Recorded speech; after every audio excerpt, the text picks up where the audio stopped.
When I was 5 years old, I woke up one night. I had a family that usually argued all the time, and so I was used to it. One night I was asleep on the couch watching my show.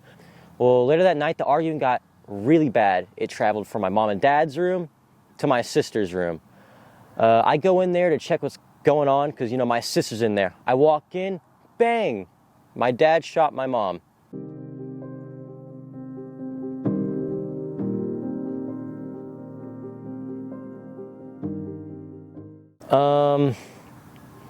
I didn't understand the concept of being shot. So I didn't know what a gun was or anything. I just saw my mom on the ground and I knew what blood was and I knew that it was not good. I wasn't scared. I was, I guess, shocked. My dad was the one who called the police and he was saying that he was sorry.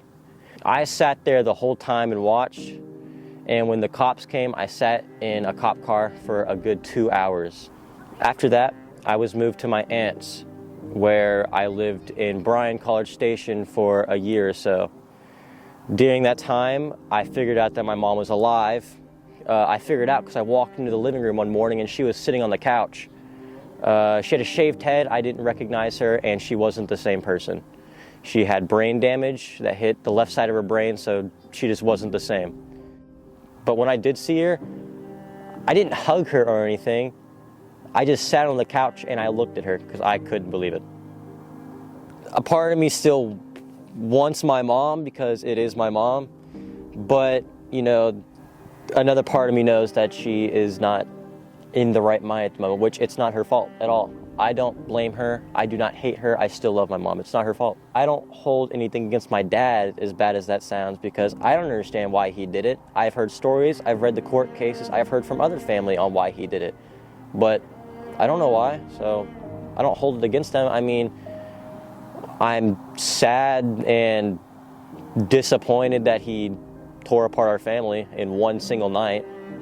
When he gets out of prison when I'm 31, I want a relationship with him because that's my dad and I want to try, even if he does not.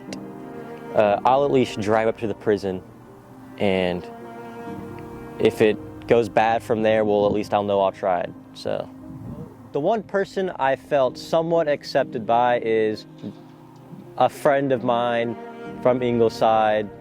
His mom and him took me into their home and stuff like that and bought me clothes and food, and they're going through a hard time themselves, so it was really nice of them to care. My childhood never really bothered me until a little while back. That's when the depression and stuff started hitting it. I don't know why it's hit now. No counselor can tell me. They say I need to see a psychiatrist. I don't want to go to someone who's hired to care. In one of the schools I went to, I tried going to counseling, but it was a bad experience because as I was sitting there pouring out my life story, the counselor just kind of sat there and stared at me, so I haven't been to counseling since. I've went to 7 different schools. Freshman year sucked. I was in Shiner and everything was going pretty well. I had friends, and then I moved to Hallettsville. I'd say it's the best place I've been so far. When we read Animal Farm, I read the whole book. I read it out loud because people were listening to me. When we read Animal Farm, we spent 4 weeks on it, and none of my students from any of my classes wanted to read, but Gage was always excited to help me read to his classmates. And he would even throw in accents and do different voices for the characters and stuff. He did a better job at reading it than I did, to be honest. He's a very kind kid. You can tell that he is unapologetically himself, even if that means being a little different. He doesn't care about what other people think about him. He's just himself, which I really appreciate. My favorite class besides that for an actual class is one-act play. When I'm on stage or if I'm ever in a film or something like that, I'm not me. To put it frankly, I am not me. And that feels good for the few minutes that it's happening. So Gage is he's that kid that you have to love, because you know that he's got something special inside of him, and he proves it daily. In the first kind of practice rehearsal skit that we did, he blew me away. He showed emotion that was so raw and unique that you didn't quite expect to see in a teenage boy, and I didn't expect to see in Gage. And I knew there was something special there. The passion that he shows on stage is something that you really can't teach.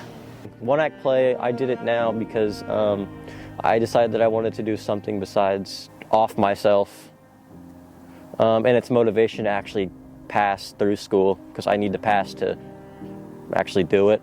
Getting through college stuff is kind of like my motivation. In fact, if I didn't get back in school, I don't know if I'm allowed to say it, but I would not be here now. I'm telling the truth for the first time in my life. It feels good. It does. Sad, but good. The mask is finally off. I've been told it gets better. I don't believe it, but I still hope for it.